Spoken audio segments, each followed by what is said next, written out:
Have you ever woken up on a Sunday at 3 a.m., very anxious, thinking about Monday and what you have to do, what projects are stalling, or what conversation you need to have? Yeah, most leaders hide that anxiety, but they double down on their strengths. But today, I'm telling you how to use that anxiety as a compass to move.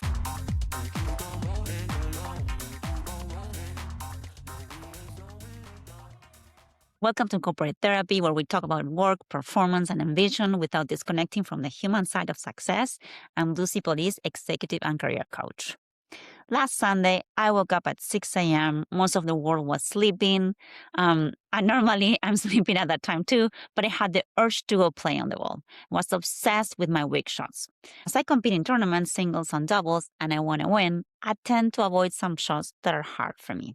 So I double down on the ones that I know I have more chances to win.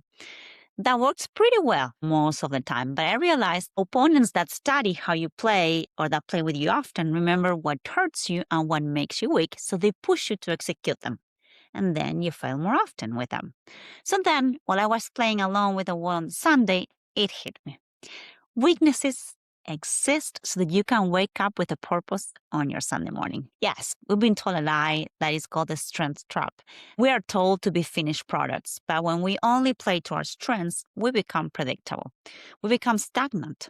We spend all our energy running around our back end, working twice as hard to stay in our comfort zone so that we don't have to face the discomfort of what we haven't mastered yet and make more mistakes. So don't get me wrong. I also tell my coachees that you have to focus on your strengths. Do what you love. But still, there's always something about the things that you love that prevents you from growing, that slows you down.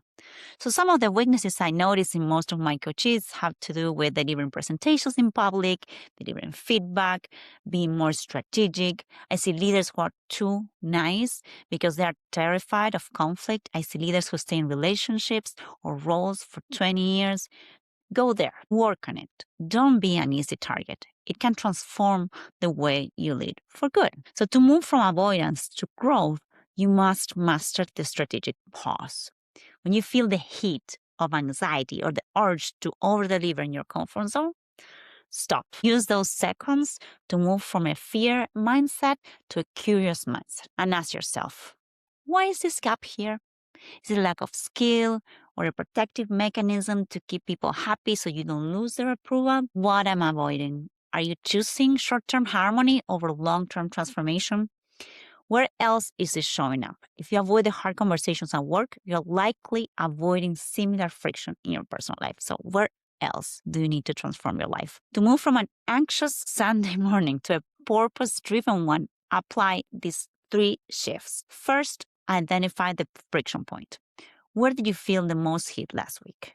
What situation made you feel anxious or out of control? In the Curious Leadership Framework that I developed, that heat is not a sign of failure, it is a signal. It tells you exactly where your next level of growth lives. Instead of looking away, lean into that friction to see what it's trying to teach you. Audit the internal dialogue. Second, audit the internal dialogue. Stop saying, I'm bad at this, because I know I've been there. I remember when I was skating like 30 years ago. Again, there was one jump that was really, really hard for me. So I kept telling myself, I'm really bad at this. I cannot move forward. And I really needed to compete. It took me around 3 years to go there, to get it right. But the only way to get it right was changing coach, changing the way I was doing it, changing a lot of details. So what does it mean? That I was not bad at it. I ended up being really, really good about it. But I just had to take my label of being bad at this and create a different perception about myself. So when you believe a weakness is a fixed trait, change really feels impossible. That's a fixed mindset. Instead, you can adopt the growth mindset. I'm currently a student of this. I just need time to get better at this. This subtle shift allows you to explore new approaches with curiosity rather than judgment or labeling. And number 3, invest in the ugly hours.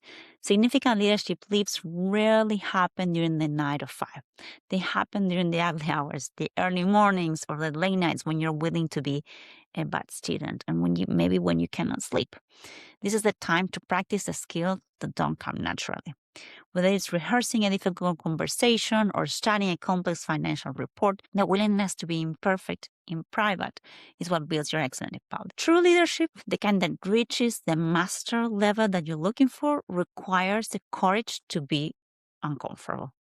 Your team doesn't need a leader who's a finished product. They need a leader who models the growth they want to see. When you are transparent about your learning curve, you give your team permission to be students as well, to make mistakes, to try, to fail, but also to fix it and try to make it better over time. Fostering a culture where innovation outpaces the fear of failure is key to grow. If this episode resonated, consider sharing it with someone who might need it right now. And if you like support working through these patterns, I'd love to help. You can book a one-on-one coaching session with me.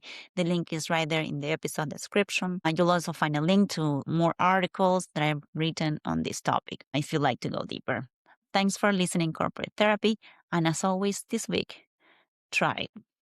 Try to see how going out of your comfort zone, working on your weaknesses, can help you find a purpose on your Sunday morning. Talk to you soon.